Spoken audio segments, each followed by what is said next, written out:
Look, I don't know if you guys have heard about the Donald Trump and Joe Rogan beef that stirred up recently, but I swear it is one of the most pointless beefs I have seen on the internet in recent time. So recently, Joe Rogan gave Robert F. Kennedy Jr. some compliments on his podcast, and Donald Trump and his fans took his compliments as an endorsement for RFK, and they threw a tantrum about it online, as if it's a crime to give other people compliments. Here's what Joe Rogan said. That's politics. They do it on the left, they do it on the right. They gaslight you, they manipulate you, they promote narratives.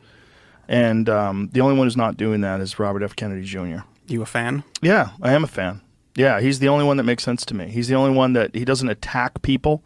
He attacks actions and ideas, but he's much more reasonable and intelligent. I mean, the guy was an environmental attorney and cleaned up the East River. So then after all of this pointless drama exploded all over the internet, Joe Rogan responded to the backlash it was receiving online by clarifying that it wasn't an endorsement. So yeah, Twitter was in a complete uproar and a lot of Trump supporters were pissed with Joe for saying what he said, but the fact that all these people on the internet collectively lost their minds simply because Joe Rogan gave a guy a few compliments is genuinely insane. A lot of people on the right tend to enjoy putting themselves above the idea of extremism and getting upset by other people's opinions and things of that nature, and they like to pin that sort of behavior on the left. But in this situation here, they are engaging in precisely what they spend all day criticizing the other side for. I mean, we have people going to war on Twitter just because Joe Rogan, of all people, simply gave another person a few compliments. They're acting like this is a massive endorsement and that this is going to change the entire course of the political race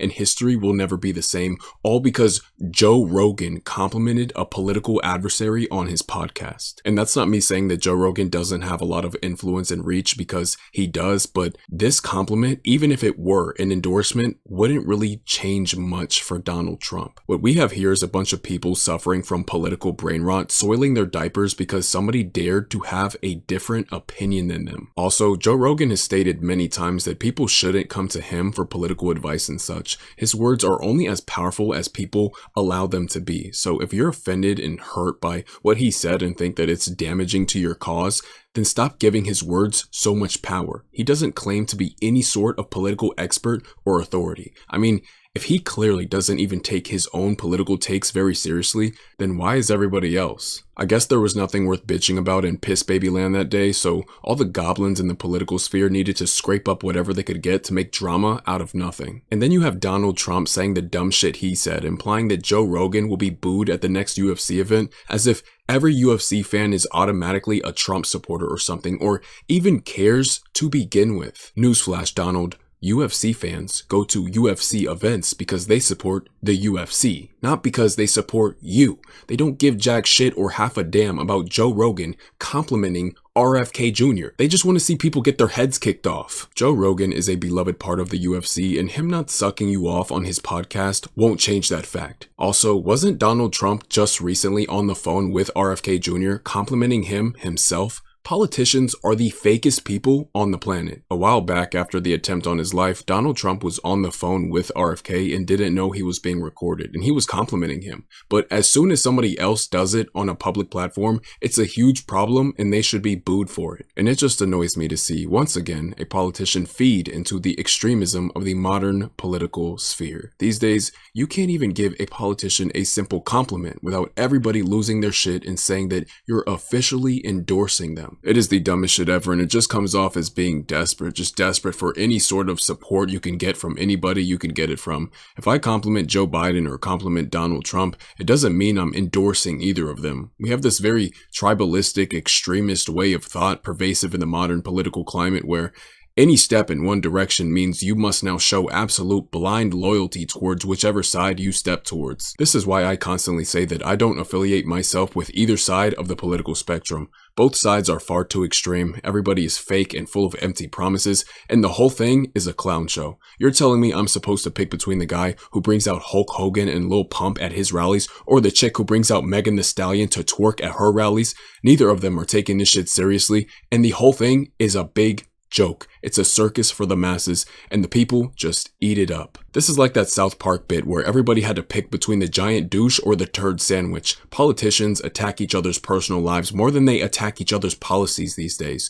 Both sides engage in the most dishonest misinformation and disinformation campaigns and comically dishonest journalism, and the whole scene is a sham. See, what I believe to be the truth of this situation in particular is Joe Rogan is very critical of the modern left on his podcast, and Donald Trump wishes to make an ally out of him. But Joe Rogan doesn't want Trump's allyship and doesn't wish to endorse him, and Trump feels a way about that. Trump is very used to getting what he wants and using his power and influence to create allyship out of people, especially influential people like Joe Rogan, since it could help his cause out massively. But the fact that Joe Rogan instead decided to compliment RFK Jr. seems to have triggered Trump, and so Trump lashed out on his social media about it. It's a lot like a child throwing a tantrum because nobody wanted to play with them. And if you're a Trump supporter, you should seriously be asking yourself, why is my pick for presidential candidate worried about beefing with a comedian, UFC commentator, podcaster guy in the middle of one of the most monumental and pivotal presidential elections in our country's history? Why is my number one pick worried about beefing with a guy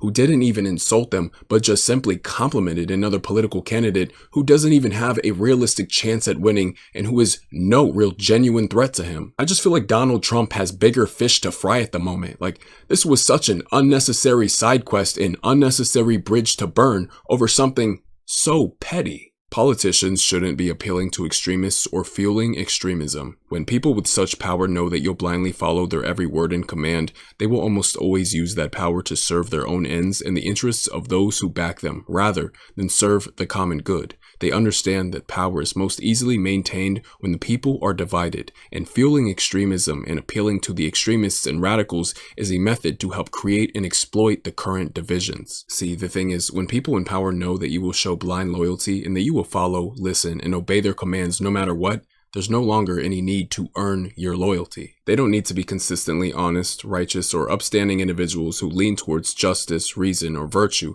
They instead only need to manipulate your fears and desires. They fan the flames of your passions and your emotions, and the end result is often nothing that can withstand the test of time for a long period of time. It's nothing that can produce a healthy, peaceful, and productive society. But ultimately, what do I know? I'm just a random guy talking on the internet. I do think it is something to think about, though.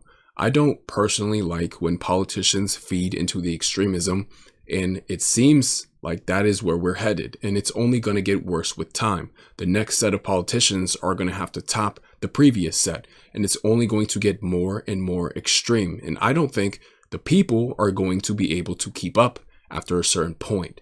And a lot of people are going to feel isolated, and a lot of people currently who are maybe moderate left or moderate right are going to feel more and more ostracized. They're going to feel more and more left out, and they're going to kind of like become the center, and then the center is going to grow itself because the other two sides of the spectrum are just getting more and more extreme. They're just getting further and further apart, and it's creating a bigger center. Does that make sense? I don't know. I'm just like kind of going off the cuff here, but yeah, I hope you guys enjoyed this video. You know, just some stuff to think about. I don't know. I just wanted to talk a little bit about the situation. I thought it was silly.